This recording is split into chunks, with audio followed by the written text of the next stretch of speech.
প্রধান উপদেষ্টার যে বক্তব্য, এটা অনেক পুরনো বিষয় হয়ে গেছে ইতিমধ্যে। বিশেষ করে নির্বাচন বিষয়ে যে বক্তব্য ছিল যে এই বছরের শেষের দিকে অথবা আপনার পরবর্তী বছরে অর্থাৎ 26-এর মাঝামাঝি সময়ে এই বিষয় নিয়ে আলোচনা হয়েছে, অনেক দীর্ঘক্ষণ আলোচনা হয়েছে। আমরা মনে করি যে এত বিলম্বিত করার কোনো কারণ নেই।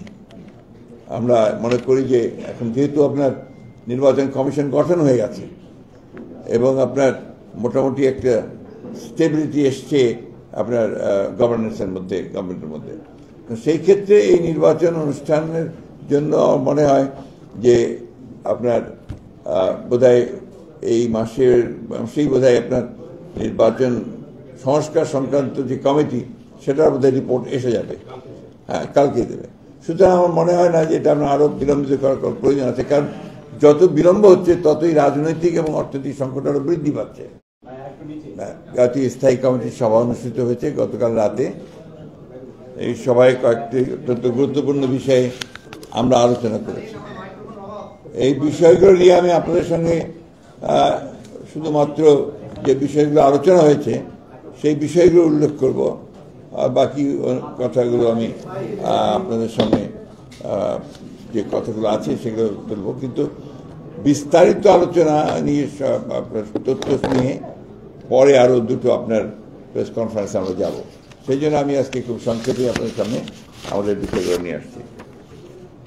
প্রথমটি হচ্ছে যে আপনার আমাদের সভাপতিত্ব করেছেন আমাদের জাতীয় স্থায়ী কমিটির এই সভার আমাদের দলের ভারপ্রাপ্ত চেয়ারম্যান জনাব তারেক রহমান সাহেব। উপস্থিত ছিলেন প্রায় সবাই, ডক্টর খন্দকার মোশাররফ হোসেন, ব্যারিস্টার জমিউদ্দিন সরকার, মির্জা আব্বাস,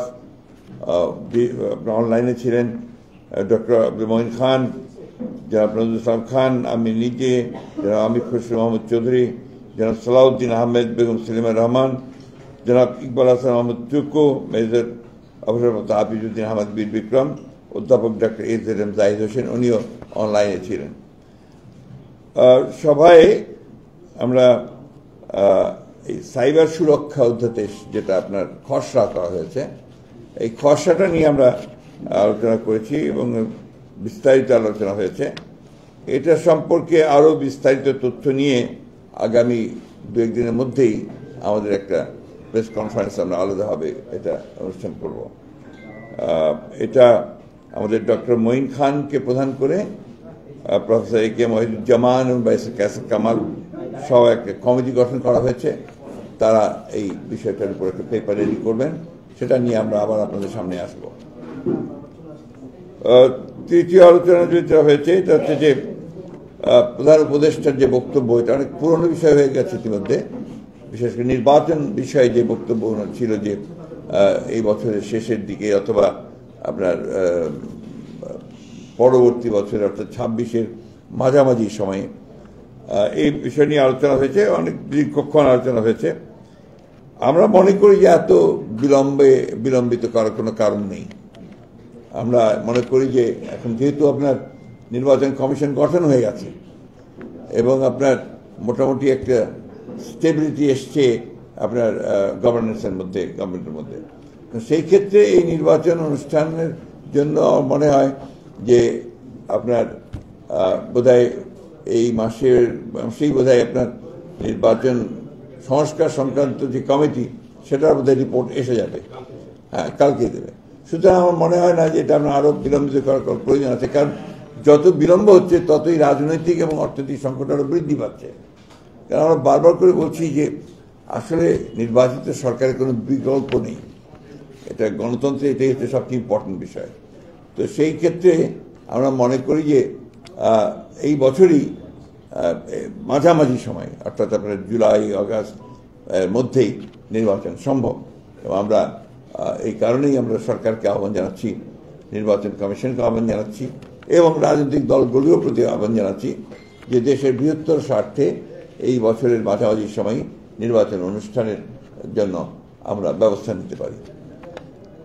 এরপরে আপনার আমাদের এক অত্যন্ত গুরুত্বপূর্ণ বিষয়ে আলোচনা হয়েছে, সেটি হচ্ছে যে দ্রব্যমূল্যের ক্রমাগত যে ঊর্ধ্বগতি, এই ঊর্ধ্বগতিতে আমরা গভীর উদ্বেগ প্রকাশ করা হয়েছে। একদিকে নিত্য প্রয়োজনীয় দ্রব্যাদির মূল্য বৃদ্ধি ক্রমবর্ধমান মুদ্রাস্ফীতি, অন্যদিকে ভ্যাট ও অন্যান্য করের হার বৃদ্ধি অর্থনীতিতে নেতিবাচক প্রভাব ফেলবে বলে সভা মনে করে। এ বিষয়ে একটা বিস্তারিত তথ্য সম্বলিত সংবাদ সম্মেলন অনুষ্ঠানের সিদ্ধান্ত গৃহীত হয়েছে।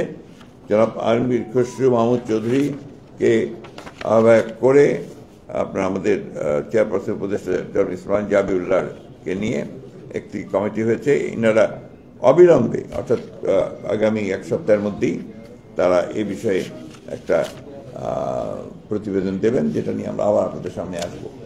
এখানে আমরা মনে করি যে শুধু সমালোচনা করলেই তো হবে না, আমরা এটার সম্পর্কে আমাদের ভাবনাটা কি, আমরা কিভাবে আপনার এই মূল্য বৃদ্ধিটাকে দেখছি বা আপনার কর বৃদ্ধিটাকে দেখছি, সেটাকে আপনার ইতিবাচক দিকটা কি হতে পারে, আমাদের প্রস্তাব কি থাকতে পারে এই সমস্যাটা সমাধানে, সেই প্রস্তাব নিয়েও আমরা আসব। তো এটাই ছিল আমার আজকের মূল বিষয়গুলো। আশা করি আপনারা বিস্তারিত পাবেন। অবশ্যই এক মিনিট, আমরা এই সময়টা আপনাদেরও একটা ভূমিকা আমরা আশা করি। সেই ভূমিকা হচ্ছে ইতিবাচক ভূমিকা, যে অর্থাৎ শুধু সমালোচনার জন্য সমালোচনা নয়। আপনার এই জিনিসটা আমাদের সবসময় এখন সময়টা আপনার খুবই সেন্সিটিভ সময়, খুবই গুরুত্বপূর্ণ সময়। আমরা জাতি এখন একটা আপনার অত্যন্ত ক্রান্তিকালে অবস্থান করছি। এখন এর থেকে এই গণতন্ত্রের উত্তরণের যে পথটা, এই পথটাকে আমরা কোনো মতেই যেন আপনার এটাকে খুব বেশি বাধাগ্রস্ত না করি, সেই আহ্বানটা আমাদের সকলের প্রতি থাকছে।